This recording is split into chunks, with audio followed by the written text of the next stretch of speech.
Sardar Patel educational institute સંચાલિત Shrimati M S. લખાણી કન્યા વિદ્યાલય પ્રાથમિક વિભાગ ધોરણ 4 વિષય પર્યાવરણ પ્રકરણ 16 કામનો મહિનો.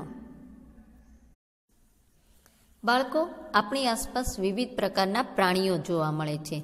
તેમાં પશુ, પંખી અને જીવજંતુઓનો સમાવેશ થાય છે. બાળકો, હવે તો તમે સરસ રીતના અવલોકન કરતા શીખી જ ગયા છો અને અવલોકન દ્વારા પણ તમે ઘણું બધું જાણ્યું જ હશે. દરેક પ્રાણીઓના તેમના કદ, રંગ, શરીરના અંગો, ખોરાક લેવાની ટેવો, હલનચલનના પ્રકાર અને રહેઠાણમાં વિવિધતા હોય છે. તો બાળકો, આપણે પ્રકરણ 16માં કામનો મહિનો એમાં પણ કઈ બાબતમાં આપણે જાણવાનું છે તે જોઈએ. તો કામનો મહિનો. બાળકો, આ પાઠ એ પત્રમાં લખાયેલો છે. પત્રમાં ડાબી બાજુ સરનામું કરવાનું હોય છે. એમાં લખેલ છે બાલ મંદિર, ભાવનગર, 13 એપ્રિલ 1936. અને જમણી બાજુ છે એ સંબોધન કરવાનું હોય છે. તેમાં લખેલ છે વાલા બાળકો. બપોરના 3 વાગ્યા છે. આકાશમાં વાદળો નથી. સૂર્ય તપી રહ્યો છે. ચકલીઓ, કબૂતરો અને ફૂલચકલીઓએ જોડીઓમાં તેમના માળા બનાવવાનું શરૂ કરી દીધું છે. ઘણા પક્ષીઓએ તેમના માળા બનાવી લીધા છે. થોડાક માળામાં તો ઈંડા સેવવાનું કામ ચાલે છે. પક્ષીઓના માતા પિતાઓએ તેમના બચ્ચાઓને જુદા જુદા પ્રકારના જીવજંતુઓ અને બીજી વસ્તુઓ ખવડાવવાનું ચાલુ કરી દીધું છે. અમારા આંગણામાં પણ એક કબૂતરનું બચ્ચું છે. માળામાં હજુ એક ઈંડું છે, પરંતુ તે સેવવામાં આવ્યું નથી. બાળકો, આ પાઠમાં છે એ પંખીઓની વાત કરવામાં આવી છે. તેમના માળા વિશે આપણે જાણકારી મેળવવાની છે. તો પંખીઓ છે એ સૌપ્રથમ પહેલાં માળો બનાવે છે. તેની અંદર ઈંડા મૂકે છે. ઈંડાને સેવે છે અને તેમાંથી બચ્ચાનો જન્મ થાય છે. અને પંખીના માતા પિતા છે આ બચ્ચાને ખવડાવવાનું આપે છે. ગોપાલભાઈના ઘરના રસ્તે રોડની બાજુ પર ઘણા પથ્થરો છે. આ પથ્થરો વચ્ચેની જગ્યામાં એક દેવ ચકલીએ ઈંડા મૂક્યા છે. બચ્ચુભાઈએ મને બતાવ્યા. મેં દૂરબીન વડે તે જોયા. મેં જોયું તો માળો ઘાસનો બનેલો છે.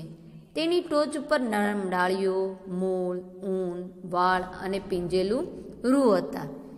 આ રીતે દેવચકલીએ તેનો માળો બનાવ્યો છે. તેના બચ્ચાઓ માટે કેવું નરમ અને ઉફાળું ઘર.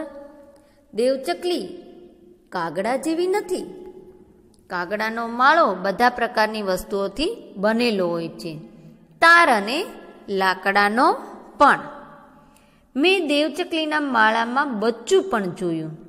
તે તેની ચાંચ પહોળી રાખીને બેઠું હતું. તેનું મોં અંદરથી લાલ હતું. એટલી વારમાં દેવચકલી ઉડતી ઉડતી માળામાં આવી અને બચ્ચાની ખુલ્લી ચાંચમાં કંઈક મૂક્યું. કદાચ થોડા નાના જીવજંતુઓ ત્યાં સુધીમાં સાંજ પડવા આવી હતી. દેવચકલી તેના બચ્ચાઓ સાથે જ ગોઠવાઈ ગઈ હતી. બાળકો, તમે જોશો કે કોયલ પણ ખૂબ જ સરસ રીતે ગાય છે. તમે જાણો છો કે કોયલ પોતાનો માળો બનાવતી નથી. તે તેના ઈંડા કાગડાના માળામાં મૂકે છે. કાગડા પોતાના ઈંડા સાથે તેના બચ્ચાને પણ સેવે. નજીકમાં એક નાનું વૃક્ષ છે. તેની ડાળી પર માળો લટકે છે. પક્ષીઓ અદ્ભુત રીતે જુદા હોય છે. કાગડો એનો માળો વૃક્ષ પર ઊંચે બનાવે છે. કબૂતર તેનો માળો થોરના કાંટાઓમાં અથવા મહેંદીની વાડમાં બનાવે છે. ચકલીઓ આજુબાજુ બધે આપણા ઘરમાં અને બહાર પણ જોવા મળે છે. તે તેનો માળો ગમે ત્યાં બનાવી દે છે. કબાટની ટોચ પર, અરીસા પાછળ, છાજલી પર. કબૂતર પણ તેનો માળો આ રીતે બનાવે છે. તેઓ તેમનો માળો ઘણીવાર જૂના અને ઉજ્જડ મકાનોમાં બનાવે છે. કંસારા પક્ષીનો ટક-ટક અવાજ ઉનાળામાં સંભળાય છે. તે તેનો માળો વૃક્ષના થડમાં કાણું કરી બનાવે છે. દરજીડો તેના તીક્ષ્ણ ચાંચનો ઉપયોગ કરી 2 પાંદડાઓ સીવીને જાળીઓમાં માળો બનાવે છે. તે તેણે બનાવેલા પાંદડાની ગળીમાં ઈંડા મૂકે છે. આ તેનો માળો છે. ફૂલ સૂંઘણી તેનો માળો વૃક્ષની નાની ડાળીઓમાં અથવા ઝાડીઓમાં લટકતો બનાવે છે. તે જ સાંજે અમે ફૂલ સૂંઘણીનો માળો જોયો. તેનો માળો શાનો બનેલો છે તમે અનુમાન કરી શકો? તેના માળામાં વાળ, ઘાસ, પાતળી સળીઓ, સૂકા પાંદડાઓ, પીંજેલું રૂ, ઝાડની છાલના ટુકડા, કપડાના ચિત્રા અને કરોળિયાના ઝાડા હોય છે. જ્યારે મેં દૂરબીન વડે જોયું, માળામાં બચ્ચા જોઈ શકાતા હતા. તે માળાના નાના મુખ આગળ બેઠા હતા. તે તેની માતા ખાવાનું લઈને આવે તેની રાહ જોતા બેઠા હતા. તે બીજું શું કરી શકે? ફક્ત ખાય અને સૂવે. હા બાળકો, બચ્ચા તો એ જ કાર્ય કરે. શું તમે સુગરી વિશે જાણો છો? નર સુગરી ખૂબ સુંદર માળો વણે છે.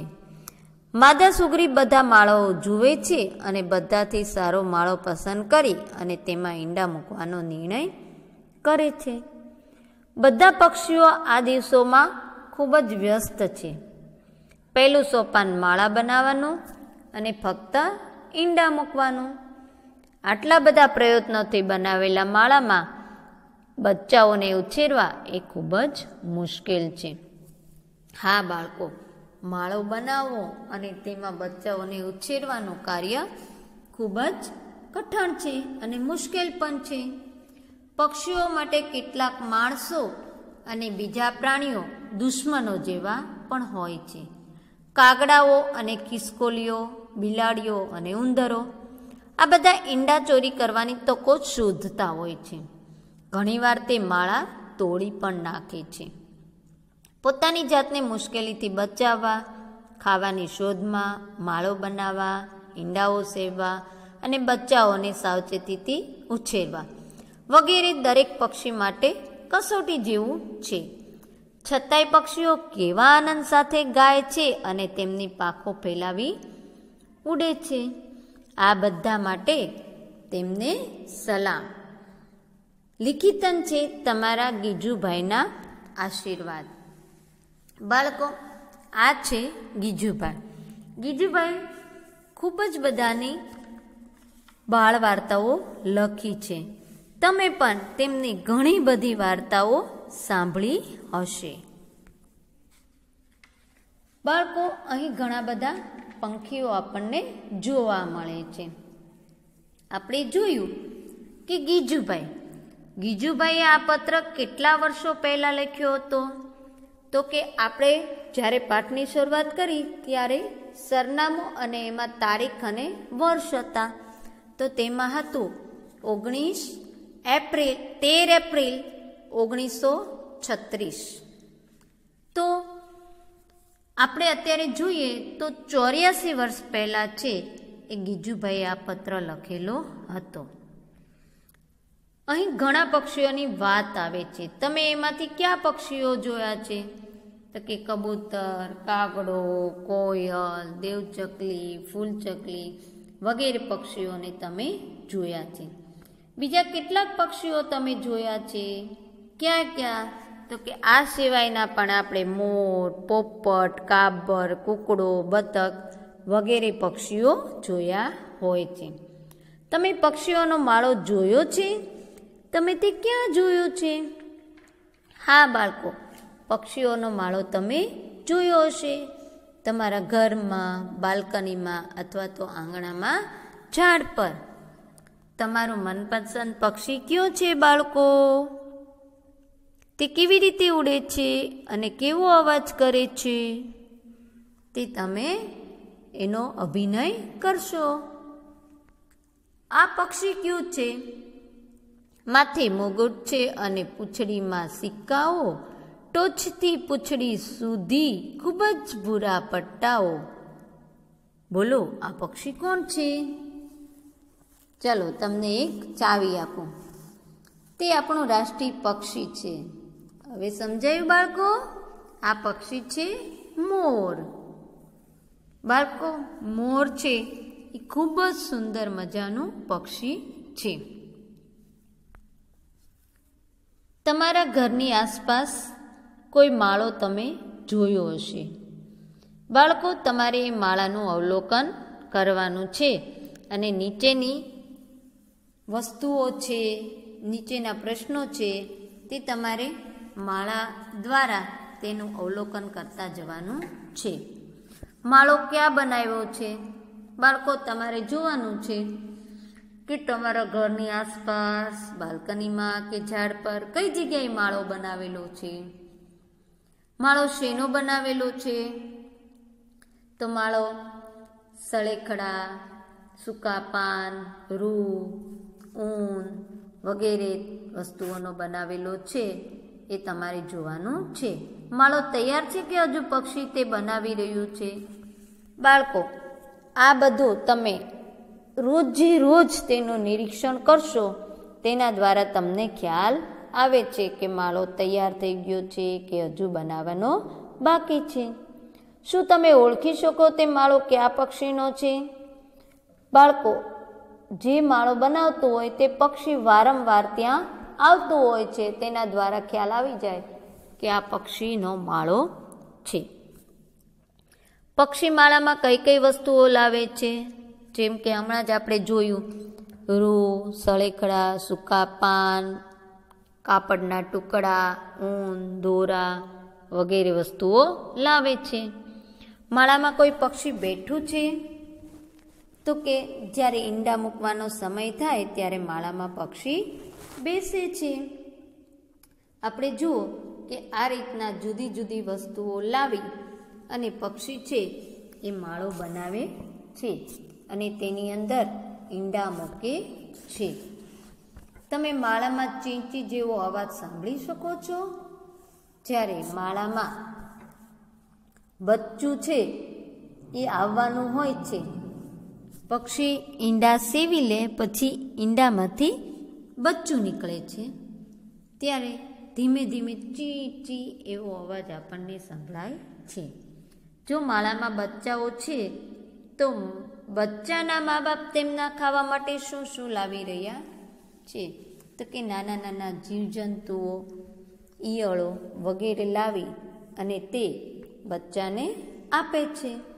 બચ્ચું છે એ માળામાં રાહ જોઈ અને ખાવાની રાહ જોતું હોય છે કે પોતાના માતા પિતા ક્યારે તેમની માટે ખાવાનું લઈ આવે છે. બાળકો, તમારે સતત આ માળાનું અવલોકન કરતા રહેવાનું છે, એટલે તમને માળામાં ખ્યાલ આવે કે બચ્ચું હવે કેવડું મોટું થાય છે. પક્ષી છે એ કેટલી વાર માળામાં ખોરાક લઈને આવે છે, કેટલા દિવસો પછી બચ્ચા માળો છોડી દે છે વગેરે બાબતો છે એ તમને જોવા મળે છે.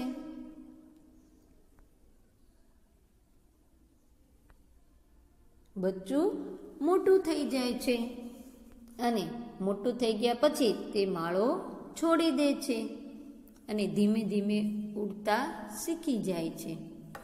તમે જોયું કે પક્ષીઓ કેવી રીતે જુદી જુદી વસ્તુઓથી પોતાનો માળો બનાવે છે. તેમાંની થોડી વસ્તુઓનો ઉપયોગ કરી તમે પણ નાનો અમથો માળો બનાવી શકો છો. પક્ષીઓ માળાનો ઉપયોગ ફક્ત ઈંડા મૂકવા માટે કરે છે. બચ્ચા મોટા થઈ જાય ત્યારે તે માળો છોડી દે છે. આપણે પણ ચાલતા અને બોલતા થઈએ ત્યારે આપણું ઘર છોડી દેવું પડે તો અનુમાન કરવું જોઈએ બાળકો. તો આપણે માણસોમાં એવું હોતું નથી. આપણે તો બાળકો મોટા થાય તો પણ માતા પિતાની પાસે બાળકો તો બાળકો જ રહે છે. માળો છોડ્યા બાદ જુદા જુદા પ્રકારના પક્ષીઓ જુદી જુદી જગ્યાએ રહે છે.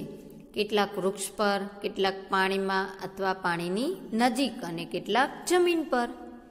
બીજા પ્રાણીઓ પણ જુદી જુદી જગ્યાએ રહે છે.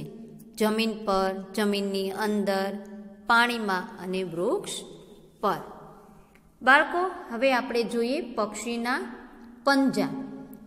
દરેક પક્ષીના પંજા તેમની જરૂરિયાત પ્રમાણે છે એ જુદા જુદા પ્રકારના હોય છે. દરેકના પંજા એક સરખા હોતા નથી.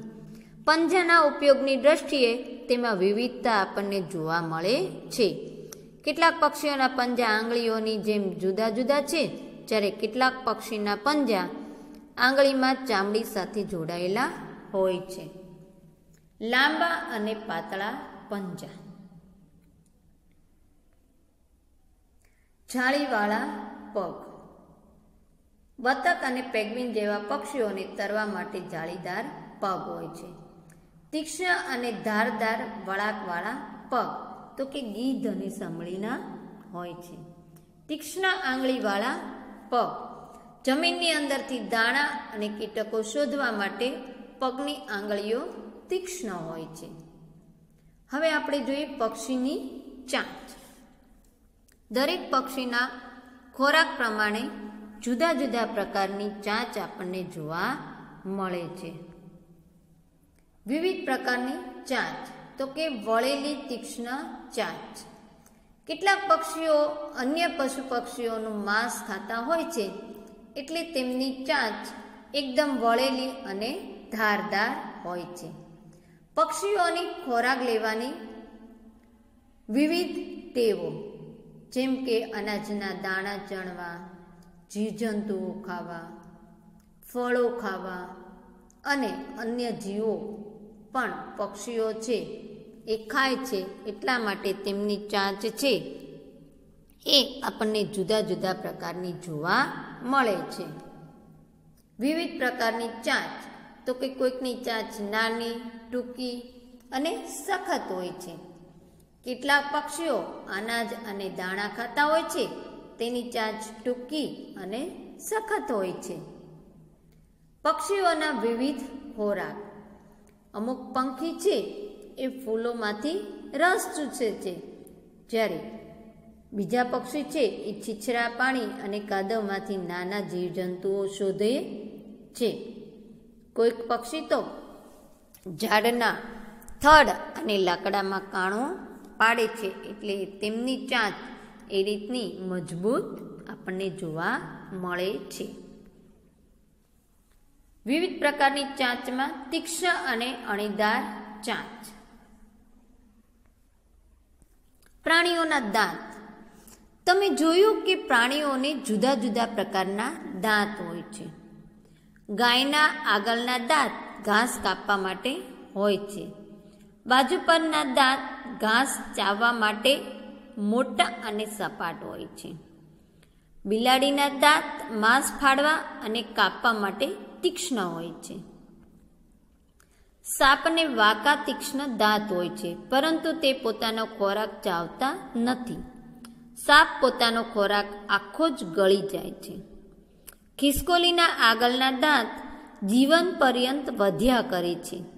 તેમણે તેમના લાંબા કરેલા દાંત વડે વસ્તુઓ કોતરવાની હોય છે.